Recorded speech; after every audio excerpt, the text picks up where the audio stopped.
ప్రాణమా యెహోవాను సన్నిధించు. ఈ మధ్య ఒక దగ్గర చదివాను నేను, వాళ్ళిద్దరు భార్య భర్తలు, 70-65 సంవత్సరాల భార్య భర్తలు, ఇద్దరు బాగా కొట్టుకున్నారు. ఏందనంటే కొట్టుకున్నది దేనికో తెలుసా? టీవీని ఆన్ చేస్తారు, ఏమది అది అమ్మా? అబ్బా వెరీ గుడ్, మీ అందరికీ తెలుసు, చాలా సంతోషం, చప్పట్లు కొడతా. రిమోట్ తెలియని వాళ్ళు ఎవరు లేదు, చిన్న పిల్లల నుంచి ముసలి దగ్గర.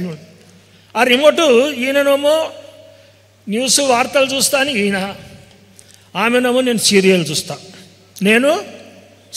చూస్తా. ఓల్డ్ పీపుల్, ఓల్డ్ ఏజ్, వృద్ధాప్యము, వాళ్లకు ఆమెకు సీరియల్ చూస్తుందంట, ఈయనేమో వార్తలు చూస్తుందంట. ఒకరినొకరు ఆ యొక్క రిమోట్ పట్టుకొని కొట్టుకున్నారండి. రిమోట్ విసిరేసినాడు. వీని తిక్కలేసి రిమోట్ తీసి దేనికి వేసాడు? నా సీరియల్ వద్దు, నా వార్తలతో నా పెద్ద టీవీని కొట్టినాడు. ఎంత వయసు? 70-80 సంవత్సరాలు, వృద్ధాప్యం. అయ్యా, అదే దేవుని సన్నిధికి రా. నా ద్రాక్ష తోటలో పని ఉన్నది, నా ద్రాక్ష తోటలో ప్రార్థన ఉన్నది, దైవ సన్నిధిలో. నా ద్రాక్ష తోటలో చదవగలిగితే బైబిల్ ఉన్నది. నా ద్రాక్ష తోటలో మీరు మోకాళ్ళ నుండి ప్రార్థించగలిగితే మీ కొరకు, మీ బిడ్డల కొరకు, మీ తల్లిదండ్రుల కొరకు ప్రార్థన స్థలం ఉన్నది. ప్రియమలారా, ఎలారా, ఆయన ద్రాక్ష తోటలో పని ఉన్నది. ఈ ద్రాక్ష తోట యజమాని 5 గంటల వరకు వచ్చిన వాళ్ళకి జీతం ఎలాగిచ్చాడు?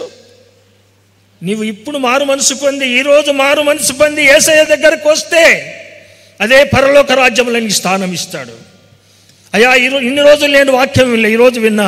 ఇప్పటి నుంచి నేను దేవుని ఆలయంలో ఉంటా, ఇప్పటి నుంచి దేవుని ప్రార్థనలో ఉంటా. ఇక నా ఇంటి దగ్గర ఏం పని లేదు, దేవుని సన్నిధికి వచ్చి మోకరిస్తా. ముసలివారుగా ఉన్న మనం నిరాశపడవలసిన అవసరం లేదు. ఆయన దగ్గరకు వస్తే ఆయన దగ్గర పని ఉన్నది, ఆయన మనకు పని ఇస్తాడు. ప్రియమైనటువంటి బిడ్డలారా, అమలారా, మరి మీరు ఎంతమంది ఆ రీతిగా సిద్ధంగా ఉన్నారో నాకైతే తెలియదు. అప్పుడు ఇశ్రాయేలు, అప్పుడంటే ముసలోడు అయిపోయినాడు. ఇశ్రాయేల్ అంటే ఎవరు? యాకోబు. చాలా ముసలివాడు వచ్చాడు. ఎక్కడికి వచ్చాడు? ఆ గ్రంథం అంతా చదువుతుంటే ఆ కథ అంతా మీరు చూసవచ్చు. Eternal God, your love for us never ends, even by age or weakness we can no longer work. ఏమి చేయలేండి అప్పుడు, మన బలహీనతల్లో ఆయన మనకు తోడుగా ఉన్నాడు. Israel said to Joseph, now I am ready to die. I have seen for myself that you are still alive. తండ్రి ఏడుస్తూ ఉన్నాడు. అక్కడ చెప్పినాను, తాత నీవెప్పుడు చచ్చిపోతావని. ఎందుకన్నాడు ఆ మాట? వాళ్ళ డాడీ వాళ్ళ మమ్మీ ఈ ముసలోడు ఎప్పుడు చచ్చిపోతాడని. తండ్రికి ఎంత దుఃఖం, ఎంతో బాధ. దేవుడు పిలిచినప్పుడు పోతాను ఆయన. ఎందుకు అలాగ అంటున్నారంటే, మా డాడీ మమ్మీ రోజు కొట్టుకుంటున్నారు, ఈ ముసలోడు చచ్చిపోతే బాగుండు. ఈరోజు ప్రియమైన బిడ్డలారా, తల్లిదండ్రులను కలిగి ఉండి, అత్తమామలను కలిగి ఉండి, వాళ్ళు ముసలి ప్రాయంలో ఉంటే, ఇక్కడ ఎవరైనా కొడుకులు, బిడ్డలు, కోడళ్ళు ఉన్నట్లయితే అలాంటి పని చేయకండి. అది నా ప్రసంగం యొక్క అంశం. అలాంటి పని చేయకండి. ముసలోడు యోసేపు పంపించి, మా నాయన బ్రతికున్నాడు కదా. యోసేపులు ఐగుప్తు దేశానికి ప్రధానమంత్రి, చాలా బిజీ షెడ్యూల్ ఉంది, చాలా పనులున్నాయి ఆయనకు. కానీ తండ్రిని మర్చిపోలేదు. అరే వెళ్ళండి రా, మీరు వెళ్ళండి, 5గురు అన్నదం పోయి నా డాడీని తీసుకురండి. వాళ్ళు వెళ్ళారు, వాళ్ళ డాడీని తీసుకొని వచ్చారు. ఈ గోషేను ప్రాంతం, ఐగుప్తు దగ్గర గోషేను ప్రాంతానికి తీసుకురండి, నేను అక్కడికి వస్తానని యోసేపు ఒక రథాన్ని తీసుకొని తన రథమును సిద్ధం చేయించి తన తండ్రి యొక్క ఇశ్రాయేలు ఎదుర్కొనుటకు గోషేనుకు వెళ్ళి అతనికి కనబడెను. అప్పుడు అతని మెడ మీద పడి అతన్ని మెడ పట్టుకొని ఎంతో ఏడ్చాను. ఏడ్చే కుమారులు కావాలి ఈ రోజున, ఏడ్చే బిడ్డలు కావాలి ఈ రోజున, ఏడ్చే అల్లుళ్ళు కావాలి ఈ రోజున, ఏడ్చే కోడళ్ళు కావాలి ఈ రోజున, లేకపోతే నీ క్రైస్తవ్యం వేస్ట్. నీవు మరియమ్మవో, శాంతమ్మవో, మార్తమ్మవో అవసరం లేదు. యోసేపువో, సామ్యూయేలువో, లేకపోతే ప్రవక్తవో అవసరం లేదు. Change your heart, change your mind. నీ జీవితంలో మారు మనసు, పశ్చాత్తాపం కావాలి. ప్రతి సంవత్సరం వృద్ధుల ఆదివారం వస్తుంది, ప్రతి సంవత్సరం వింటారు. నిజంగా మార్పు మీ జీవితంలో ఈరోజు కలగాలి. కలగని వారికి, ఒక కలిగిన వారు ఉంటే దేవుని నామానికి స్తోత్రం తెలియపరుస్తున్నాను. యోసేపు ఏడ్చి మళ్ళా తండ్రి అన్నమాట చాలా బాగుంది. బిడ్డా నీవు ఇంకా బ్రతికున్నావా? అంతకుముందు స్టోరీలు మీకు తెలిసి ఏం జరిగిందో. యోసేపు చనిపోయాడు, మేకను కోసారు, చంపేశారు, అది అంతా తెలుసు. ఇప్పుడు అంటున్నాను, నువ్వు ఇంకా బ్రతికున్నావు, నేను చూడాలని నాకు ఆశ ఉంది. నేను చచ్చిపోతాను. చనిపో డాడీ, నేను చూసినా, నువ్వు నన్ను చూసినావు, చనిపో అన్నాడా? లేదు. డాడీ రా, సహోదరులారా, నేను మిమ్మల్ని నువ్వు ఫరో రాజు దగ్గర తీసుకొని వెళ్తా. అక్కడ మీరు వెళ్ళగానే పిచ్చి పిచ్చిగా చేయకండి. మీరు ఎవరన్నా నన్ను అడుగుతారు, అడిగితే మీరు చెప్పాలి, అయ్యా మేము యోసేపు సహోదరులం, చిన్నప్పటి నుంచి గొర్రెలు కాసుకునేటటువంటి గొర్రెల కాపర్లము అని ఆయన 5గురిని వెంట పెట్టుకొని పోయి ఫరో సమక్షంలో నిలబెట్టినాడు.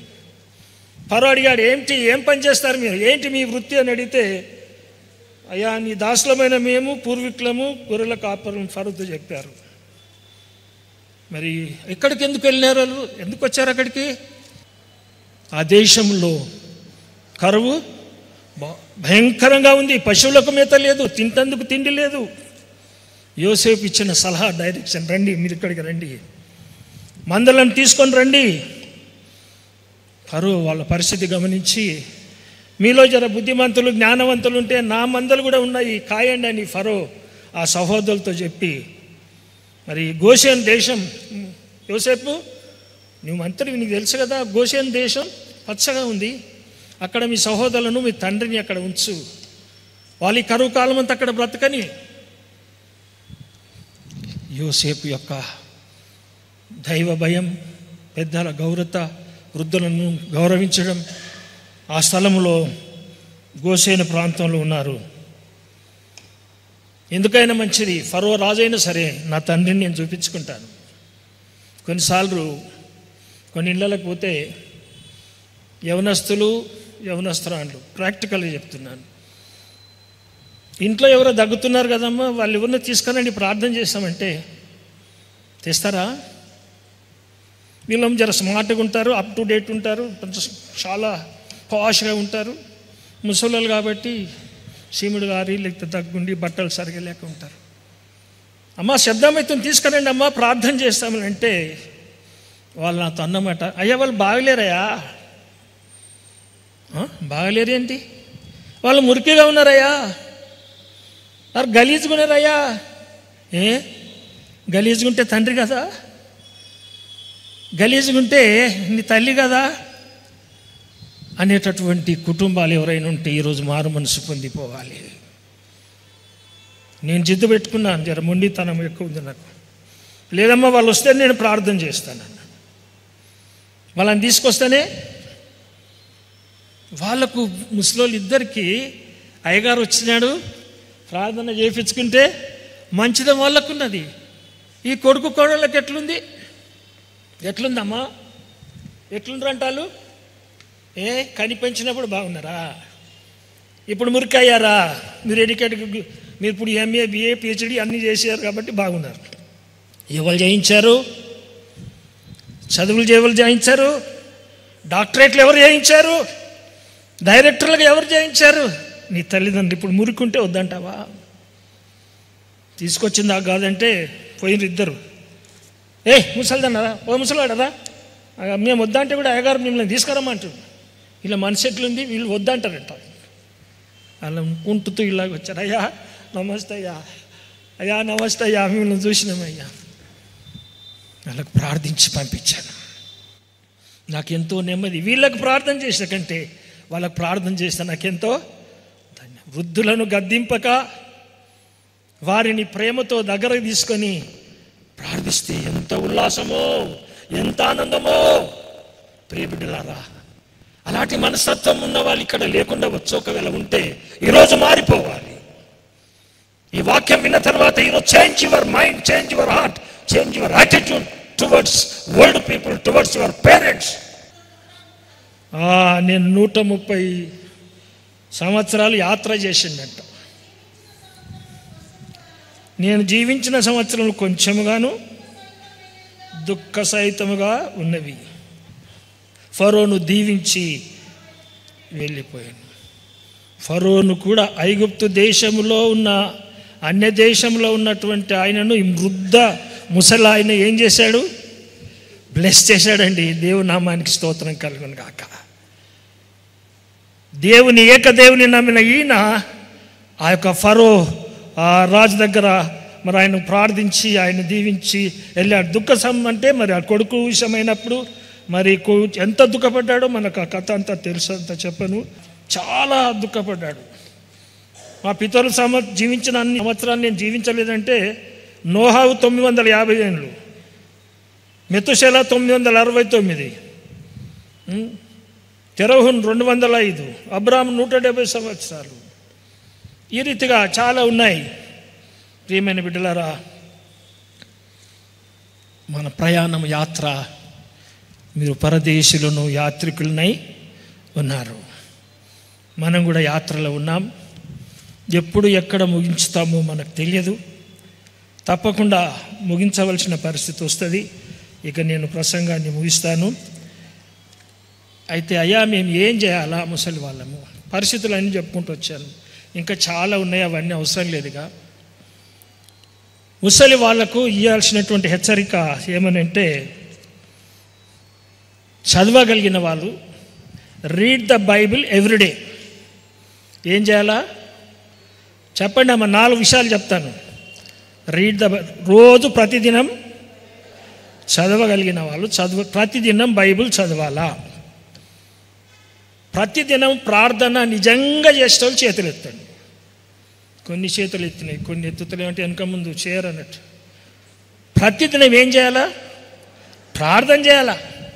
మన ప్రసంగ సారాంశం అది. ముసలోళ్ళు ఏం చేయాలంటే ప్రతిదినం బైబిల్ చదవాలి, ప్రతిదినం ప్రార్థన చేయాలా. 3వ అంశం ఏం చేయాలి? ఇంకా విట్నెస్ టు ది క్రైస్ట్. క్రీస్తుకు సాక్షులుగా చాలామంది స్త్రీలు సాక్ష్యం ఇస్తుంటారు. బస్సులలో ప్రయాణంలో కూర్చున్న దగ్గర విన్నా లేకున్నా. మొగోళ్ళు అయితే జర పోజు కొడతారు. వీళ్ళు చెప్తే ఏమనుకుంటారో, ఎందుకు చెప్పుడు అనుకుంటారు. ఆడవాళ్ళు ఏదైనా మాట్లాడి దేవుణ్ణి నమ్మినావా? ఏం దేవుని నమ్ముతావు? ఫలానా ఇది అంటే మేము యేసయ్య దేవుని నమ్ముతాం. యేసయ్య దేవుని నమ్ముతారా? ఏం చేస్తాడు యేసయ్య దేవా? ఇక చేసిన అని చెప్తాడు. That is witness. ఎంతమంది స్త్రీలు వాక్యం విన్న ముసలి మా అమ్మలు మా అమ్మమ్మలు ప్రభుని గురించి సాక్ష్యం ఇస్తారో చేతులు ఎత్తండి. ఇప్పటిదాకా చేయకున్న పర్వాలేదు, ఇయ్యాలటి నుంచి అన్నా కొట్టరు వాళ్ళు. స్త్రీలకు సాక్ష్యం ఇస్తే మినిస్ట్రీ చాలా సాగుతుంది. మరియమ్మ ఏం చేసింది? నేను ప్రభువును చూచి తిని ఆయన లేచి ఉన్నాడు. That is the witness. ఈ గాస్పెల్ అంతా అట్లనే వచ్చింది. వృద్ధ స్త్రీలు మొదటిది ఏం చేయాలమ్మా? బైబిల్ చదవాలి. 2వది 3వది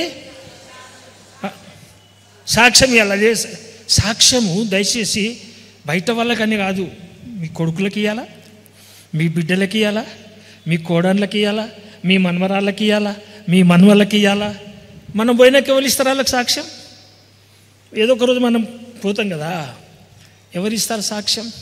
మనం ఇస్తే మా తాత చెప్పిండు, మా అమ్మమ్మ చెప్పింది, మా నాయనమ్మ కథ చెప్పింది, అది చాలా పని చేస్తుంది. ప్రియ నా బిడ్డలారా, 4వ విషయం ఏమంటే getting into the church. రాగలిగిన వారు తప్పకుండా ఎక్కడికి రావాలా? ఇప్పుడు 4 విషయాలు చెప్పండి. ప్రతిదినము ప్రార్థన చేయాలా, ప్రతిదినం బైబిల్ చదవాలా, ప్రతిదినము ప్రార్థన చేయాలా, ప్రతిదినము సాక్ష్యం ఇవ్వాలా. బయటకు వెళ్ళి పట్టుకొని స్ట్రీట్లో నిలబడి సాక్ష్యం ఇవ్వాల్సిన అవసరం లేదు. కూరగాయలు కొనుక్కొచ్చినప్పుడు సాక్ష్యం ఇవ్వచ్చు, బజార్లో కూర్చున్నప్పుడు సాక్ష్యం ఇవ్వచ్చు, బయట ఉన్నప్పుడు సాక్ష్యం ఇవ్వచ్చు. టీవీ చూసుకుంటా టీవీ బంద్ చేసి టీవీ చూనికి వస్తారు కదా ఆడోళ్ళు, నేను టీవీ కూడా చూస్తా కానీ మా యేసయ్య దేవుడు మమ్మల్ని గొప్పగా దీవించినాడని అట్లా సాక్ష్యం ఇవ్వచ్చు. 4వది దైవ సన్నిధికి రావాలి. మేము దైవ సన్నిధికి రాలేమంటే దైవ సన్నిధి ఇంట్లో లేదా అంటే మీరు రాని పరిస్థితులు ఉంటే నీ ఇంట్లో దైవ సన్నిధి ఉండాలా, దేవుని బలిపీఠం ఉండాలా, దేవుని ప్రార్థన ఉండాలా. కళ్ళు కనపడకపోవచ్చు, చెవులు వినకపోవచ్చు, కానీ దేవుణ్ణి మనం ధ్యానము చేయవచ్చు. ప్రియబిడ్డలారా, ఈ కొడుకులు చూస్తలేరేమో, కోడలు చూస్తలేరేమో, ఎవరు చూస్తలేరేమో, మరి god's promise to protect the old age అన్నప్పుడు కీర్తన గ్రంథం 91వ అధ్యాయం 3-4 వచనాలు, వేటకాని ఊరిలో నుండి ఆయన నిన్ను విడిపించును, నాశనకరమైన తెగులు రాకుండా ఆయన నిన్ను రక్షించును. ఇంకా అదంతా తర్వాత చదువుకోండి. కీర్తన గ్రంథం 48వ అధ్యాయం 14వ వచనంలో, ఈ దేవుడు మనకు దేవుడై ఉన్నాడు, మరణం వరకు ఆయన మనలను, బాగా వినండి అమ్మా, మిమ్మల్ని ఎవ్వరు చూడకపోవచ్చు, ఏం భయపడకండి. మమ్మల్ని ఎవ్వరు చూడకపోయి ఉండొచ్చు, ఏం భయపడడం లేదు. కీర్తన 48:14లో చదవండి ఒకసారి గట్టిగా. మరణము వరకు ఆయన మనలను నడిపించును. దేవునామానికి స్తోత్రం.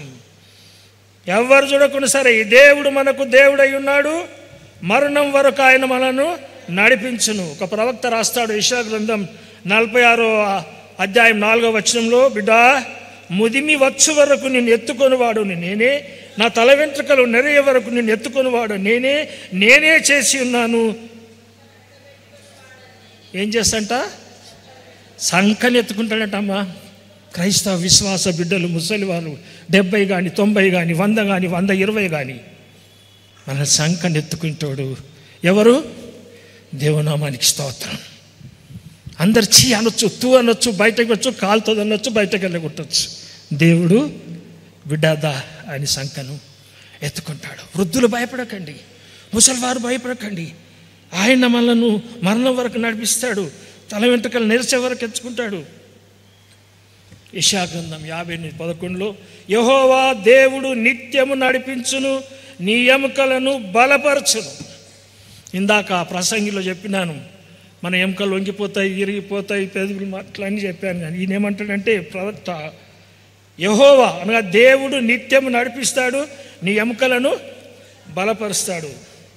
దేవునికి విధేయులై దేవుని చిత్తానికి లోబడి మనము ఆయన యొక్క సన్నిధిలో ఉంటే హానోకు వలె, నోహవు వలె, అబ్రాం వలె, ఇస్సాకు యాకోబులను ఆశీర్వదించిన దేవుడు మనల్ని ఆశీర్వదిస్తాడు.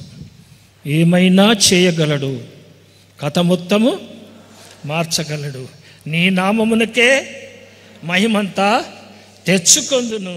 యేసయ్యా యేసయ్యా, ఇదే నా సాక్ష్యము. తండ్రి, కుమార, పరిశుద్ధాత్మ దేవుడు మిమ్మల్ని దీవించును గాక. వృద్ధులకు శుభాభివందనాలు తెలియపరుస్తున్నాడు. May God bless you, may God bless me also. అందరూ తలలు వంచి కళ్ళు మూసుకొని ఆధ్యాత్మికుడైనటువంటి అంతరాత్మను చూసేటటువంటి మన దేవుని చూద్దాం. అయ్యా నా దేవా, నా ప్రభువా, నీ ధర్మశాస్త్రంలో మాకు చెప్పావు, నిర్గమకాండం 20వ అధ్యాయం 12లో, నీవు దీర్ఘాయుష్మంతుడవగినట్లు నీ తల్లిని నీ తండ్రిని సన్మానించము.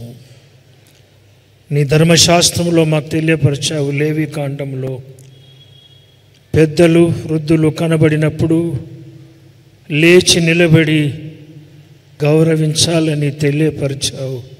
నీకు వందనాలు అయ్యా. పెద్దలను సన్మానించడం, వృద్ధులను గౌరవించడం దేవుడు మాకు నేర్పినటువంటి గొప్ప పాఠం. పాత నిబంధన కాలంలో అబ్రాము, యాకోబు, ఇస్సాకు వృద్ధాపంలో దైవ పరిచర్యకు వచ్చి దయగల ప్రభువా నిన్ను గౌరవించారు, వారిని అత్యధికముగా ఆశీర్వదించావు. అయ్యా యేసయ్య, నీతిమంతుడుగా ఉన్న నోహావును, నీతిమంతుడుగా ఉన్నటువంటి సిమియోనును నీ రక్షణ భాగ్యాన్ని వారి జీవితాల్లో కలిగించిన గొప్ప దేవుడవు, నీకు వందనాలు. నా ద్వారా నాకును ఈ బిడ్డలకును వర్తమానం ఇచ్చిన గొప్ప దేవుడవు నీవు నాయనా. వృద్ధాపంలో నిజానికి భయం, ఎప్పుడు మరణిస్తామో, ఎప్పుడు ఏమి జరుగుతుందో, ఎక్కడ పడిపోతామో, ఎక్కడ కూలిపోతామని 70 సంవత్సరాలు దాటగానే భయము. మోషే తన గ్రంథంలో రాశాడు, నీ ఆయుష్కాలము 70 సంవత్సరములు, అధిక బలమున్న ఎడల 80 సంవత్సరములగును, వాటి వైభవం ఆయాసమే, దుఃఖమే. దయగల ప్రభువా, దుఃఖంలో ఉన్న వారికి నీవు ఆదరణిచ్చేవాడు. దుఃఖపడువారు ధన్యులు, వారు ఓదార్చబడతారు. ఈ లోకంలో ఉన్న మానవులు, ఈ లోకంలో ఉన్న ప్రతి ఒక్కరూ, కుటుంబం వారైనా, బిడ్డలైనా, బయట వారైనా, ముసలి వారిని తృణీకరించవచ్చు. కానీ దేవుడుగా నీవు అంటున్నావు, చివరి మట్టుకు మరణం వరకు నేను నిన్ను ఎత్తుకుంటాను, ముదిమి వచ్చే వరకు నేను ఎత్తుకుంటాను. వృద్ధాప్యంలో మీరు ఇంకా పక్షిరాజు యవనమున్నట్లు నీ జీవితం కొత్తదగును అంటున్నావు. నీవు పుష్టిస్తావంటున్నావు, అనగా పరలోకములో నీకు స్థానం ఉన్నది, పరలోకములో నిత్య జీవమున్నది, పరలోకంలో నీకు స్థానం ఉన్నదని నీవు మమ్మల్ని ఆదరించిన గొప్ప దేవా, నీకు వందనాలు. ఈ లోకంలో ముసలి వారిని, వృద్ధాప్యంలో ఉన్న వారిని ఎవరు తృణీకరించినా, నా దేవుడు, నా యేసయ్య, మీరు రండి, నా దగ్గర రండి, నా దగ్గర నివాసం చేయండి అంటున్నావు. నాతోనూ ఈ బిడ్డలతోనూ మాట్లాడిన దేవా, నీకు వందనాలు. నిజంగా హృదయాలు మార్చుకొని, ఎవరైనా కఠినులుగా ఉంటే ఈ దినాన అయ్యా, కఠినత్వంలో ఉంటే కనీసం ఈ రోజు నుంచైనా నా అత్తమామలను, నా తల్లిదండ్రులను, వృద్ధులను నేను ప్రేమిస్తానని ప్రభువా నీ దగ్గర వాగ్దానం చేసే వెళ్ళవారుగా చేయమని ప్రార్థిస్తూ ఉన్నాను. నీ సేవ కొరకు ఇవ్వబడిన ప్రతి కానుకను దీవించుము. కానుకలు ఏమి లేకపోతే అయ్యా, వారు ఈ రోజున హృదయాన్ని ఇక్కడ అర్పించి వెళ్ళేలాగా నీ ఆత్మలను బలపరచుమని, ఇగో స్థానిక సంఘ సేవకులను, నాయకులను, కమిటీ పెద్దలను ప్రభువా నీ ఆత్మతో నింపమని, దయగల ప్రభువా, ఇది పరిచర్య, మనుషులది కాదు, దేవుని పరిచర్య అని ప్రభువా విశ్వాసముతో, నీతితో, న్యాయంగా ఈ యొక్క పరిచర్య భాగమును దినదినము అభివృద్ధి చేయుటకు సహాయపడినట్లు ఆశీర్వదించి పంపమని యేసు క్రీస్తు పరిశుద్ధ నామమును బట్టి అడుగుతున్నాను తండ్రి, ఆమేన్. పరలోకమందున్న మా తండ్రి, మీ నామం పరిశుద్ధపరచబడును గాక, మీ రాజ్యము వచ్చును గాక, మీ చిత్తము పరలోకమందు నెరవేరుచున్నట్లు భూమి యందును నెరవేరును గాక. మా అనుదిన ఆహారం నేడు మాకు దయచేయము. మా ఎడల అపరాధములు చేసిన వారిని మేము క్షమించి ఉన్న ప్రకారం మా అపరాధములను క్షమించుము. మమ్మను శోధనలోనికి తేక దుష్టుని నుండి తప్పించుము. ఎందుకనగా రాజ్యం, శక్తి, మహిమ నిరంతరం మీవి అయి ఉన్నవి తండ్రి, ఆమెన్. గొర్రెల గొప్ప కాపరి అయిన మన తండ్రి అయిన దేవుని యొక్క దివ్యమైన ప్రేమ, మన ప్రభువును మన రక్షకుడైన యేసుక్రీస్తు యొక్క శాశ్వతమైన కృప మనతో, మనలో మనల్ని నడిపిస్తున్నటువంటి పరిశుద్ధాత్మని యొక్క నిత్య నివాసము, పరిశుద్ధాత్మ యొక్క సహవాసము ఇప్పుడు ఎల్లప్పుడు సదాకాలం మనందరికీ తోడయుండునుగాక. ఆమేన్.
రాజా నీ సన్నిధిలో నేనుంటా నయ్యా మనసారా. నిజంగా బ్రతికేస్తారా? నిజంగా బ్రతికేస్తే పాడండి చప్పట్లు కొడుతూ. చేతులున్న వారు మాత్రమే కొట్టాలి చప్పట్లు, చేతులు లేని వారు కొట్టకండి. ఇట్లా కట్టుకుంటే నా పాట కాదండి, యేసయ్య పాట. సంతోషంతో పాడదాము. రాజా